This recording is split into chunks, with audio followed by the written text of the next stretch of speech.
Alright, welcome back to my YouTube channel. I'm Andy's Vlog. Eto, talagang matindi na naman mga kaibigan. Itong ating bibigyan no ng komentaryo, pagtatalakay, paglilinaw.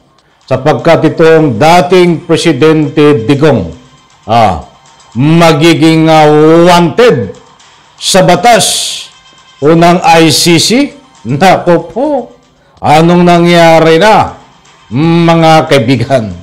Hindi naman po lingid sa inyo mga mahal kong taga-subaybay ay mainit na usapin. Ito hong ICC, Interpol na nakahanda ho. Dito ho sa nga po yung mga aksyon kung ano man ang kaganapan ng mga latest update para ipatupad dito ho. Sa nga po kinasuhan na si dating Presidente Digong tungkol dito sa madugong drug war na piki natokhang. Nako, mga kaibigan, ay mukhang tuloy na na itong dating Presidente Digong na mainit na usapin. Bibigyan ko po kayo ng resibo. Bibigyan ko po kayo ng katunayan. Huwag po kayong alis dito sa mainit na kumakalat sa social media, ibang stream media, ibang nagbigay ng mga artikulo na itong dating Presidente Digong ay magiging wanted. Nako, saan wanted?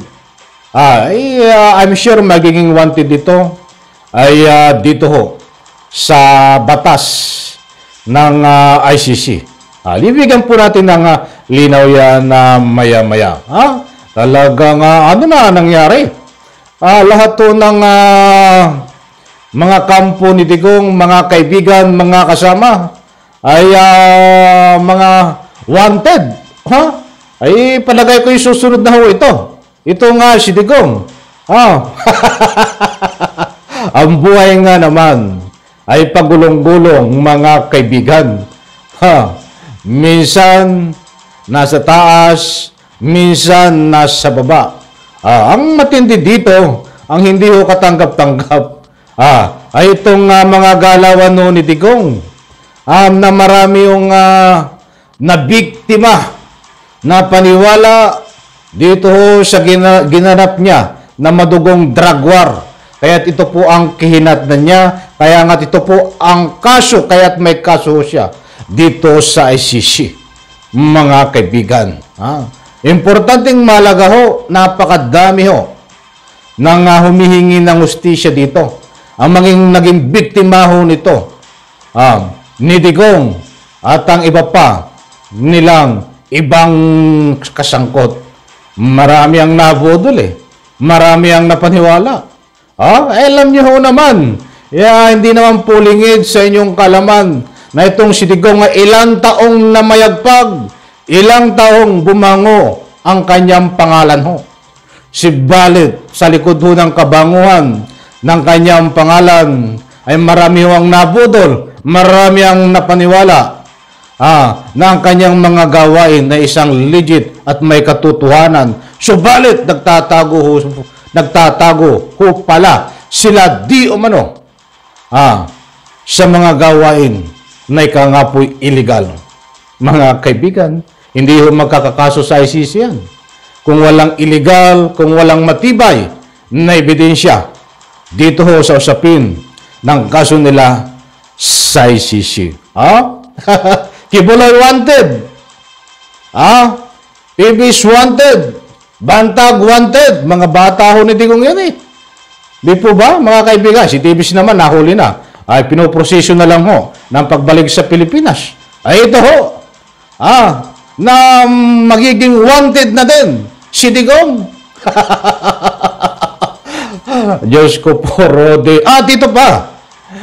Saka po na maraming nagdi-request itong kay Atty. Harry Roque na kung pwede ay talakayin ko dahil magiging wanted na din kung sakaling magtago itong si Roque dahil maraming matitibay na ebidensya ho laban sa kanya na galing sa pugo nasangkot sa pugo.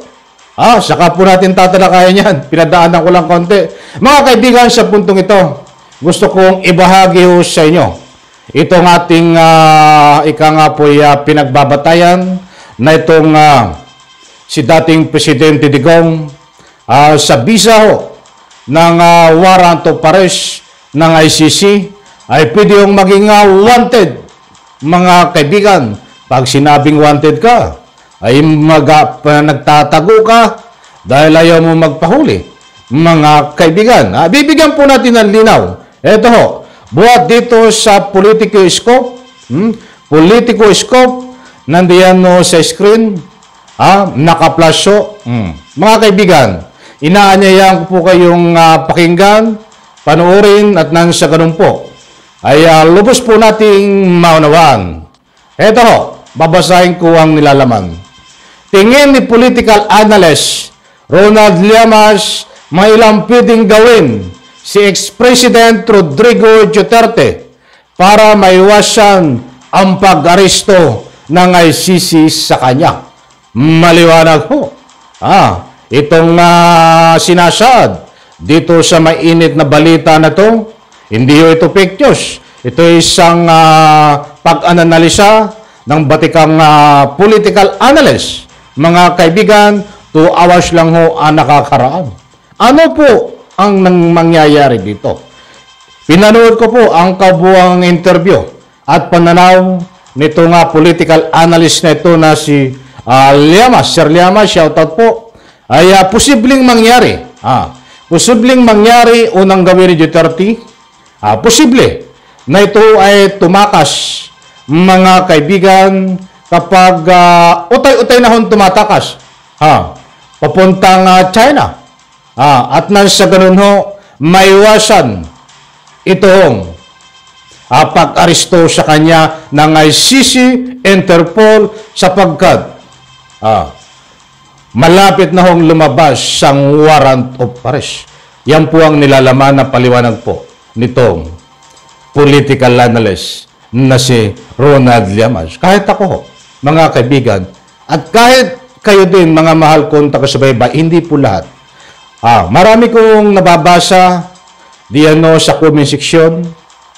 Iniisa-isa ko ho yun na posible na tumakas at tumakas na itong si dating Presidente Digong dahil nakatunog na siya ay aarestuhin na malapit na nitong ICC. Nakasama Interpol, mga kaibigan. So ano po ang mangyayari doon? Kaya nabanggit po natin na posibleng maging wanted itong si dating Presidente Digong kapag ginawa niya ho ang aksyon na ito na tumakas siya papuntang China para nang sa ganon maiwasan niya, ayaw niya magpa-aresto. Yan ang posibleng gawin ho ni dating Presidente Digong. Hindi lang ho ako ang may sabi. According din ho dito sa pinakita ko po sa inyo na artikulo na tinalakay po natin, nandiyan po sa screen, ayon din ho sa mga batikan na analyst. At siyempre, kasama ko kayo, mga mahal, kung taga-subaybay na nandiyan ho sa comment section na nagbibigay ng anumang public opinion. Yan din ho ang sinasabi ng ating mga mahal na masugid na taga-subaybay na nagbibigay ho ng kanilang mga opinion. Mga kaibigan, naniniwala po ba kayo sa kunin ko ho ang inyong panig? Naniniwala po ba kayo na itong dating Presidente Digong ay nakatakas na papuntang China? Dahil yan ho ang mainit na usapin, mga kaibigan. And reaction ho, may kalayaan ho kayong magbigay ng anumang public opinion. Mga kaibigan, pangalawa, ano po ang pwedeng maging senaryo? Pwede ho, magbalik loob ito sa ating pamahalaan. Mga kaibigan, pwede niya sabihin na humingi ng kapatawaran. Ay, maliit ang tsansa, mga kaibigan, na gawin niya yon. Subalit, pwedeng mangyari Dahil sino man tao ho ay nakakapagpatawad. Bakit ko po nasabi yun? Dahil biglang bumaliktad na ho ang pananaw ng ating pamahalaan. Kung dati ho ay hindi pwedeng papasukin ang ICC sa ating Republika ng Pilipinas, simula ho ng bumanat ng mga kalukuhan itong si Duterte. Maraming paratang ho na walang katotohanan. Nandiyan ang bangag, nandiyan ang pulburong video, basta't lahat ng kasinungalingan na sinisiraan ang ating Republika ng Pilipinas, sinisiraan ang ating Pangulong Bongbong Marcos. Mga kaibigan, nakatanim po yan sa puso at isipan ng ating Pangulong Bongbong Marcos na maging isang dahilan din kung bakit ang ICC ay pinapasok na sa ating Republika ng Pilipinas at welcome na welcome. Hindi harangin ng pag-aristo dito ho sa dating Presidente Digong. Ngayon, ay kung pakapala lang ng mukha, kung lalapit ka kay dating Presidente Digong, ay kay President Bongbong Marcos Digong, at sasabihin mong patawad, o ano man, napakumbaba. O yun na lang, para magandang term. O ano man pakumbaba, ay baka hindi natin alam. Ito yung public opinion. Baka sakaling magbago ang isip ni Pangulong Bongbong Marcos na ika nga po ay sige, harangin ko na ang ICC, para hindi ka maaresto. Mga kaibigan, hindi ko sinasabi na paniwalaan nyo yun, na napakalito ang chance na mangyari yun. But pwedeng mangyari, mga kaibigan, yun ay isang public opinion, mga mahal kong taga-subaybay. So maliwanag ko, yan po muna ang latest update. At hanggang ngayon po, ay marami ang nag-aabang dahil napakainit pong usapin na napakalapit na ho. Itong paglabas ng warrant of arrest ni Digong para isilbi sa kanya sa pamamagitan ng Interpol. Nang maliwanag ko dito, hindi po harangin ng ating pamahalaan, hindi harangin ng ating Pangulong Bongbong Marcos ang pag-aristo dito sa dating Pangulong Duterte. At ang malinaw dito, katulad na tinalakay po natin, posibleng maging wanted dito kapag ito ho ay tumakas na papuntang China, dahil itong bansa lang ho ang malapit sa kanya, China, mga kaibigan. O ano pa mang country, basta't usapan takas. Kung nakatakas na ito, tumakas na. Darating po ang oras, araw, na masabasa natin sa social media at ang papanood na ito isang wanted, si dating Presidente Digong. Public opinion, mga kaibigan. Wala po tayong sinisiraan tao dito.